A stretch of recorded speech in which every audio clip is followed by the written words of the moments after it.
What's going on, noisy neighbors? Make some noise. No, I'm wilding out. Yo, what's been going on, noisy neighbors? It's your boy. I just want to say thank you, man, to us. We like a private crew. You know what I mean? Like a tight knit community here at Big Boy Noise. So I'm just want to take the time out to say thank you, man, for everybody that's been tuning into the videos, giving feedback, and the people who've been subscribing, man. I'm grateful. You know what I mean? I haven't started this channel for no reason but to share my joy and fun that I have with using firearms, and to just bring awareness to self-protection and home defense. You know what I mean? So I just want to say thank you and salute everybody. Just started the channel, a month or so ago, and almost at 100 subscribers. So I'm grateful. We getting there. Y'all helped me get to 100. You know what I mean? But anyway, let's get down to the real topic of today. So you bought your first gun.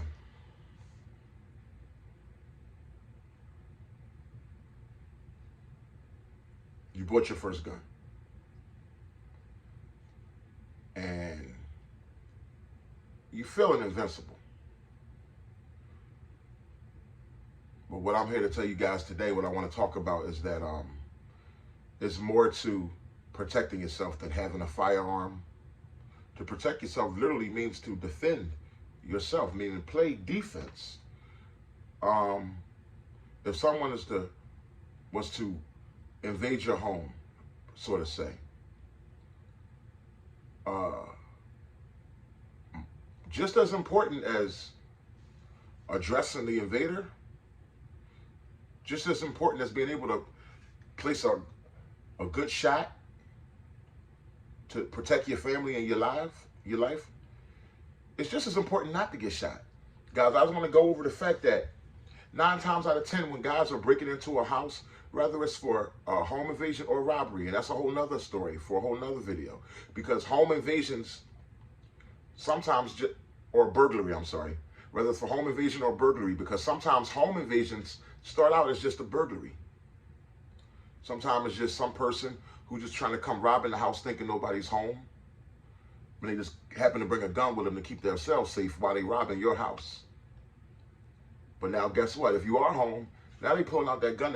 They calling themselves defending themselves. They pulling out that gun to tell you to get back so they could get out of there safely. Now that home burglary just turned into a home invasion, because now you're in a hostage situation if you don't have a firearm or you don't react or respond properly to this burglar with a firearm. So you see how narrow the line is? How fast just a regular home burglary, somebody thinking that nobody was home because your car wasn't out front or whatever, to now it's a hostage situation. They pulled out a gun on you. Now they tell you, you know what, get down. And some of them might run out. Some of them might just say, you know what, get down on your knees. They didn't come for that, but guess what? Since they got their gun, get down, everybody get down. And then continue to rob your house, or get to slapping you with a pistol, violating your wife if they think she cute, violating your child, anything. You know what I mean? So just as important as knowing how to place a shot to defend your life is knowing how not to get shot. So I don't want you to get a gun, and this even goes for concealed situations. You know what I mean?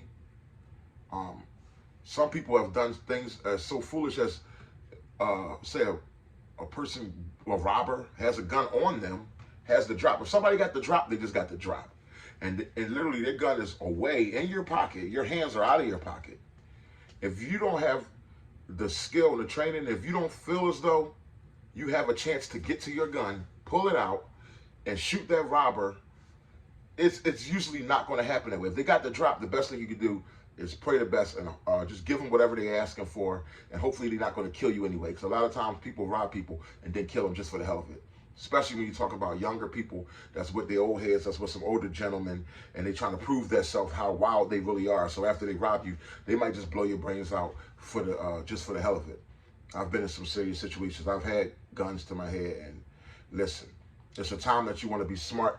It's a time you want to remain cool. Now, I'm not saying now it's another thing if you see the situation developing, you see that they're trying to literally angle you. You see them watching. You see that they're trying to set you up for robbery. You have your firearm on you. It's hot. Hopefully one is in the chamber. You know what I mean? If you're comfortable with that, I would hope so. And you're ready to go. And then when they think they're coming up, you got the element of surprise. And you begin raining on the bad guys. You know what I mean? But if they catch you off guard by surprise, listen, hands up. 9 times out of 10, they might not even pat you for a gun. If they ask you to go and give them money, give them what they asked for. You know what I mean? You don't got to be a superhero. The key here is to stay alive.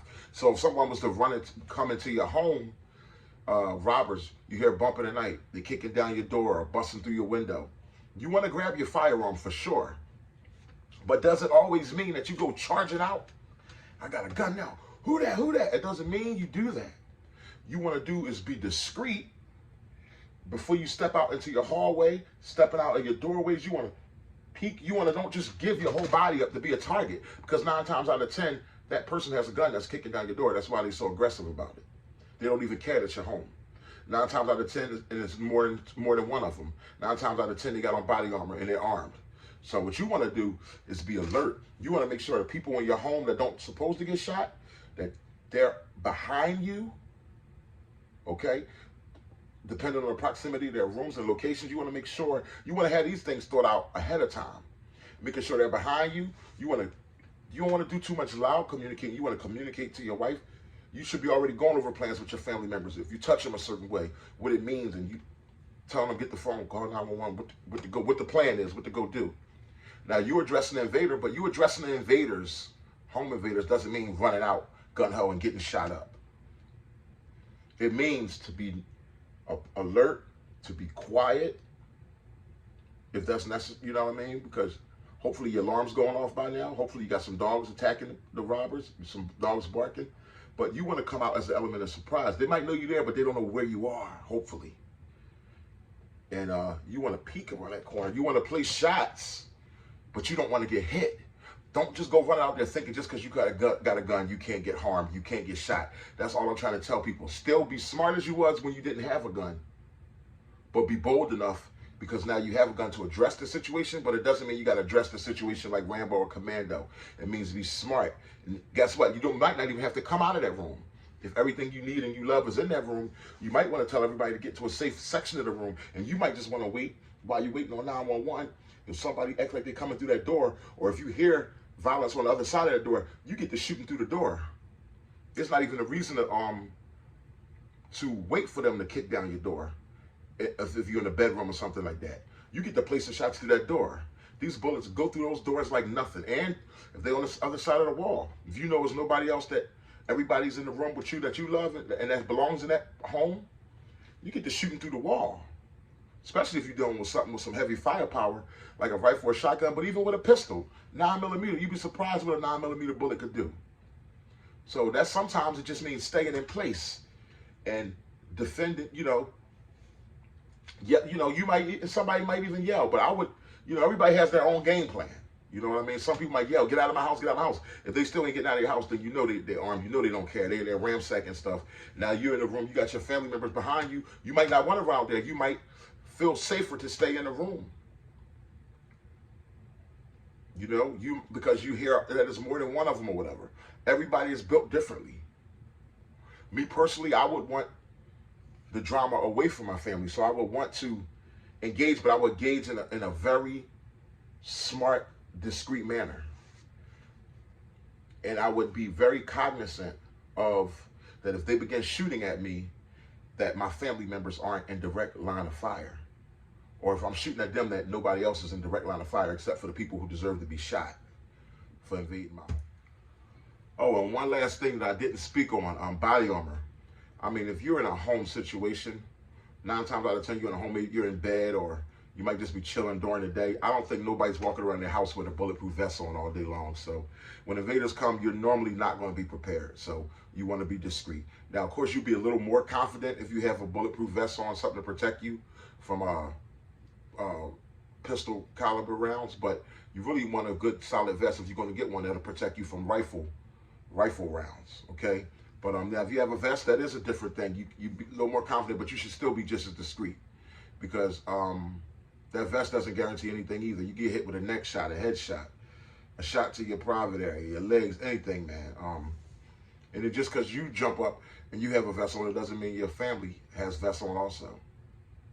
So we got to think about all these type of things, you know what I mean? But let's just be honest, there's not too many people sleeping with a bulletproof vest directly beside their bed.